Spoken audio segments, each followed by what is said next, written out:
Bismillahirrahmanirrahim. Assalamualaikum warahmatullahi wabarakatuh. Innal hamdalillah nahmaduhu wa nasta'inuhu wa nastaghfiruh wa na'udzu billahi min syururi anfusina wa sayyiati a'malina. May yahdihillahu fala mudhillalah wa may yudlilhu fala hadiyalah. Asyhadu an la ilaha illallah wahdahu la syarikalah wa asyhadu anna Muhammadan abduhu wa rasuluhu la nabiyya ba'da amma ba'. Hadirin bapak-bapak, ibu-ibu yang berbahagia, marilah senantiasa kita meningkatkan keimanan dan ketakwaan kita kepada Allah Subhanahu wa ta'ala. Karena seluruh aktivitas kehidupan kita ini akan diminta oleh Allah pertanggungjawabannya kepada kita. Kalau seandainya satu hari itu banyak nilai-nilai takwa yang kita lakukan, insya Allah kita akan mudah untuk mempertanggungjawabkan apa yang telah kita lakukan. Salawat dan salam marilah senantiasa kita sampaikan kepada Rasulullah SAW. Allahumma salli ala Muhammad wa ala ali Muhammad. Bapak Ibu yang berbahagia, keinginan kita sebagai umat Islam adalah mendapatkan ridha Allah serta dimasukkan kita ke dalam surganya. Ada orang-orang yang semasa hidupnya sudah dikabarkan bahwa dia akan masuk surga. Para sahabat Rasul telah mengabarkan kepada mereka bahwa mereka nanti akan dimasukkan oleh Allah ke dalam surga. Pada kesempatan ini kita akan mengurai secara singkat tentang orang yang akan masuk surga dan dijamin oleh Rasulullah SAW. Orang yang kita sebutkan ini adalah orang yang nomor 4 dalam urutan yang dikabarkan oleh Rasul untuk masuk surga, yaitu Ali bin Abi Thalib. Ali bin Abi Thalib fil jannah, kata Rasul. Ali bin Abi Thalib ini akan masuk surga. Kita sebagai umat Nabi Muhammad tentu juga ingin diposisikan sebagai orang yang akan dimasukkan ke dalam surga. Tapi tentunya kita punya keterbatasan karena kita tidak bertemu dengan Rasulullah dan Rasul tidak pernah melihat aktivitas kita. Yang kita bisa lakukan adalah melihat apa yang menjadi penyebab sehingga orang-orang tersebut dikabarkan dia dimasukkan ke dalam surga. Sehingga dengan melihat aktivitas mereka itu hendaknya kita juga dimasukkan ke dalam surga.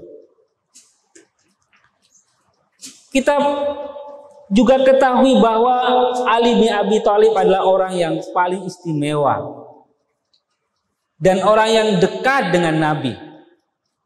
Kedekatannya tidak hanya sekedar kedekatan sama-sama menjadi seorang muslim. Kedekatan Rasul dengan Ali bin Abi Thalib adalah kedekatan kekeluargaan. Ali bin Abi Thalib di satu sisi dia adalah sepupu Nabi, di sisi lain dia adalah menantu Nabi. Jadi sangat kuat hubungannya dengan Rasul SAW. Namun kita tidak akan banyak menjelaskan tentang kedekatan kerabat itu. Kita akan lebih banyak membahas tentang kedekatan ukhuwah Islamiyahnya. Mengapa Ali bin Abi Thalib dijamin oleh Rasulullah SAW untuk masuk surga? Yang pertama, karena Ali bin Abi Thalib itu adalah dicinta oleh Allah dan dicinta oleh Rasul. Dan Ali bin Abi Thalib mencintai Allah dan mencintai Rasul. Nah, ini keistimewaan Ali bin Abi Thalib. Dia adalah orang yang dicintai oleh Allah. Mengapa? Karena dia banyak pengorbanannya terhadap agama ini. Dan dicintai juga oleh Rasul. Apa bukti kecintaannya kepada Rasul? Dan apa bukti cinta Rasul kepadanya? Banyak kita akan melihat sejarahnya. Salah satu cinta Rasul dan cinta Ali kepada Rasul adalah ketika Rasul meminta kepada Ali bin Abi Thalib untuk menggantikan beliau ketika Rasul akan hijrah ke Madinah. Di mana pemuda-pemuda yang paling berani dikumpulkan oleh tokoh-tokoh Quraisy untuk membunuh Nabi.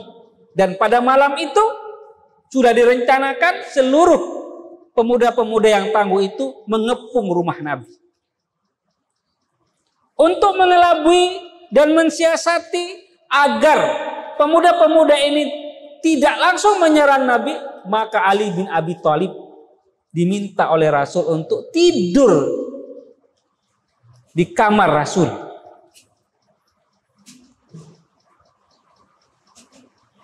Dan taruhannya adalah nyawa.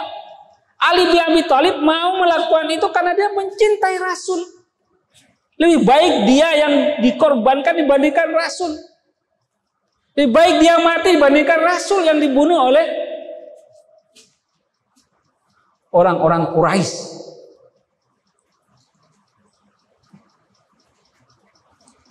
Ma'asyiral muslimin rahimakumullah. Cinta Allah, cinta Rasul kepada Ali bin Abi Thalib terdapat dalam sebuah hadis di mana pada saat itu terjadi peperangan yang sangat dahsyat sekali dan hampir-hampir kaum muslimin kalah pada saat itu. Kemudian Rasul mengatakan, "Liya'tiyanna ar-rayah aw la ya'khuzanna ar-rayata khadan rajulan yuhibbuhullah wa rasulahu." Besok aku akan memberikan bendera perang ini kepada orang yang dicintai oleh Allah dan dicintai oleh Rasul. Atau kata Rasul, yuhibbullaha wa rasulahu, dan dia juga mencintai Allah dan mencintai Rasul. Melaluinya lah peperangan ini akan dimenangkan. Kemudian Rasul pada saat itu menyerahkan bendera itu kepada Ali bin Abi Thalib. Maka wajar kalau seandainya Ali bin Abi Thalib dikabarkan dan disebarkan oleh Rasul kepada umat manusia, kepada umat Islam pada saat itu, bahwa dia akan masuk surga. Itu keistimewaan yang pertama. Keistimewaan yang kedua adalah Ali bin Abi Thalib ini kedekatannya dengan Rasul sama dengan Musa dan Harun. Ini terdapat dalam sebuah hadis, dikatakan bahwa pada perang Tabuk Ali bin Abi Thalib diminta oleh Rasul untuk menjaga anak-anak, menjaga wanita dan menjaga wanita orang tua. Kemudian Ali berkata, wahai Rasul, dengan inikah saya bertugas? Apakah cukup dengan tugas ini? Saya dalam peperangan ini? Maka Rasul mengatakan, wahai Ali bin Abi Thalib, engkau bagiku yang dekat seperti Musa dan Harun. Namun karena tidak ada nabi setelahku, maka itu tidak akan pernah terjadi. Ma'asyiral muslimin rahimakumullah. Mudah-mudahan kita sebagai umat Islam mampu meneladani Ali Abi Thalib, terutama dalam hal ibadah-ibadah, terutama dalam hal keberanian, terutama dalam hal kecintaannya kepada Allah dan Rasulnya. Dalam konteks ibadah misalnya kita bisa lihat Ali bin Abi Thalib di mana hari-harinya dihabiskan untuk beribadah kepada Allah Subhanahu wa taala. Sehingga dengan banyaknya beribadah, beliau kita saksikan dalam sejarah itu adalah orang-orang yang takut kepada Allah Subhanahu wa taala. Demikian juga dalam kesabarannya, bisa kita saksikan dalam perang saja dia mampu menahan kesabarannya. Kalau kita lihat kehidupan berkeluarga, dia sangatlah sederhana sekali. Bahkan Fatimah, istrinya, setiap hari menggiling gandum. Dan kadangkala juga tidak ada satupun makanan yang bisa dimakan pada satu hari itu. Karena begitu sederhananya hidup Ali bin Abi Thalib. Mungkin itu yang bisa dapat kami sampaikan. Billahi taufiq wal hidayah. Assalamualaikum warahmatullahi wabarakatuh.